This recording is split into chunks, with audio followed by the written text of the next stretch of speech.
Morning students. आज अपन Hooke's law for elastic string and its application के बारे में डिस्कस करेंगे। हुक्स लॉ, सपोज कोई भी यदि एक इलास्टिक स्ट्रिंग है उसको अगर एक्सटेंड करते हैं तो एक्सटेंड करने से इलास्टिक स्ट्रिंग के अंदर जो टेंशन उत्पन्न होता है, तो टेंशन तनाव पैदा होता है, उस तनाव को कैलकुलेट करने के लिए अपन हुक्स लॉ की हेल्प लेते हैं। हुक्स लॉ के अकॉर्डिंग यदि कोई इलास्टिक स्ट्रिंग की नेचुरल लेंथ यदि L है और यदि इसका एक सिरा आपने फिक्स कर दिया और सेकंड एंड सिरे को यदि अपन x डिस्टेंस तक उसको एक्सटेंड करते हैं तो ये जो एक्सटेंडेड जो इलास्टिक स्ट्रिंग है उसमें जो टेंशन उत्पन्न होता है वो इसकी प्रति इकाई लंबाई में जो विस्तार होता है उसके समानुपाती होता है। और इस नियम को सबसे पहले हुक्स ने डेवलप किया था, इसलिए this rule is known as Hooke's law. To calculate the tension in the string we have T is proportional to x upon L, where L is the natural length of elastic string and x is the extension in the elastic string. तो T x upon L के समानुपाती है। यहाँ पे x upon L प्रति इकाई लंबाई में जो विस्तार हुआ है वो है। साइन ऑफ प्रोपोर्शनल में हटाएंगे, this is p equal to lambda x upon l, where lambda is known as constant of proportionality और it is known as modulus of elasticity, modulus of elasticity.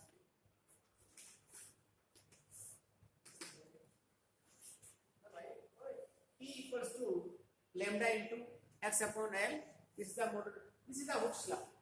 Hooke's law.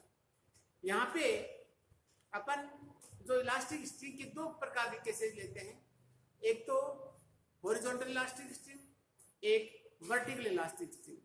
Horizontal elastic string में अपन क्या करते हैं कि अपन एक horizontal smooth table लेते हैं, उसके ऊपर एक इलास्टिक स्ट्रिंग लेते हैं।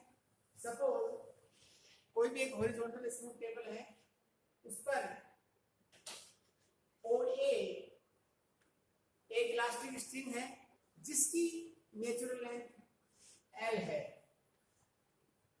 इलास्टिक स्ट्रिंग का जो एक एंड है वो O पे फिक्स बंधा हुआ है और दूसरा जो एंड A है उस पे अपन M मास का एक पार्टिकल बांधते हैं और उसके बाद में इस पार्टिकल को अपन सपोज B दूरी तक, B पॉइंट तक जहां AB इक्वल टू B है ले जाके उस पार्टिकल को अपन छोड़ देते हैं।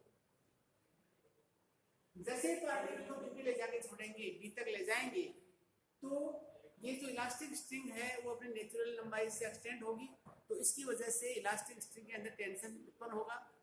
यहाँ पे B तक अपन खींची ले जा रहे हैं तो B पे जो इलास्टिक स्ट्रिंग का जो टेंशन है वो मैक्सिमम है और यहाँ पे उस पार्टिकल की जो वेलोसिटी है वो 0 है। Suppose p equal to 0, p यहाँ पे मैक्सिमम है और ये भी अपन एज्यूम कर लेते हैं कि t समय पश्चात मान लीजिए पार्टिकल यहाँ पे आ गया, बिंदु p पे आ गया, जहाँ a से इसकी क्या है सपोज x है। बिंदु p पर यहाँ पे पार्टिकल पे जो m मास का जो पार्टिकल है उस पर दो प्रकार के फोर्सेस काम कर रहे हैं, एक तो m इंटू d2x/dt² और दूसरा है वो जो इलास्टिक स्ट्रिंग का है वो टेंशन काम कर रहा है, तनाव काम कर रहा है। तो बिंदु P पर इलास्टिक स्ट्रिंग में जो तनाव होगा, टेंशन है, उसका जब हम हुक्स लॉ से कैलकुलेट करें, which is T equal to lambda x upon L.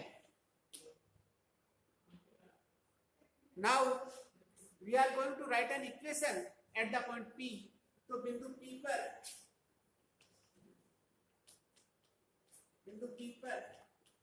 कण की गति का समीकरण ये होगा n into d2x by dt square equals to minus T. यहाँ पे जो t का साइन नेगेटिव इसलिए लिया गया है कि टाइम के साथ साथ में यहाँ पे जो a से अपन जो डिस्टेंस मेजर कर रहे हैं वो डिक्रीज हो रही है, तो जब टाइम के साथ साथ x डिक्रीज होता है तो we will take negative sign. Now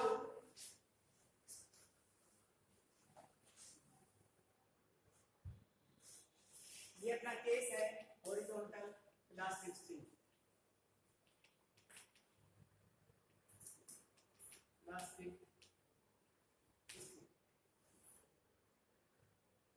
बिंदु P पर कण की गति का समीकरण n into d plus by minus t. Therefore, we can get n into d2x by dt square equals to minus lambda x upon L. This can be written as d2x by dt square equals to minus lambda ln into x, which is minus mu x, where mu equals to lambda upon equation तो 2 है वो एक simple harmonic motion के standard equations को represent करती है, और यहाँ पे जो पार्टिकुलर जो सिंपल हार्मोनिक मोशन होगा वो पॉइंट ए के अबाउट होगा। तो अपन ये कह सकते हैं कि equation 2 represents a standard equation of simple harmonic motion about A point A. तो देयरफॉर जो सिंपल हार्मोनिक मोशन ए के अबाउट है उसका जो आवर्तकाल है वो t इक्वल्स टू ये स्टैंडर्ड फॉर्मूला है 2 pi upon under root mu, this can be written as 2 pi upon under root lambda upon ln, which is 2 pi under root ln upon lambda. This is the period of a simple harmonic motion. Now to get a relation between x and v, further we solve the equation number 2. Again from equation 2 we have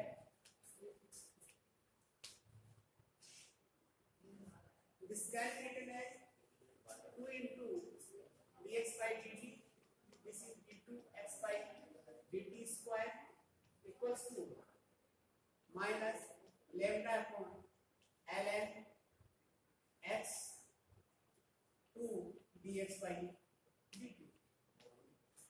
We are multiplying the equation 2 by 2 into dx by dt and then integrate. We obtain on integration we obtain dx by dt का whole square equals to minus lambda ln into x square plus c1, where c1 is a constant of integration. To calculate the value of c1, we apply the initial conditions at the point b. Now at b we have when x equals to b equal to 0, therefore c1 equals to lambda upon ln into b square. Now putting the value of c1 in the above equation, we get dx by dt the whole square equals to minus lambda square minus x square.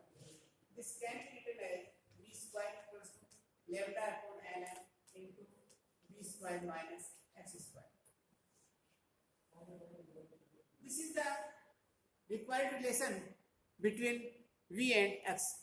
इस relation से अपन particle की किसी position के ऊपर वेग velocity निकाल सकते हैं.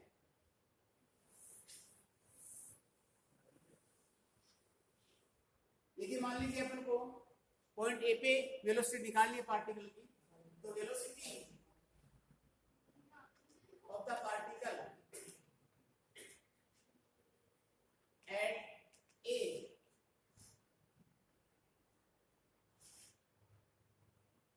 we know that at a x equal to 0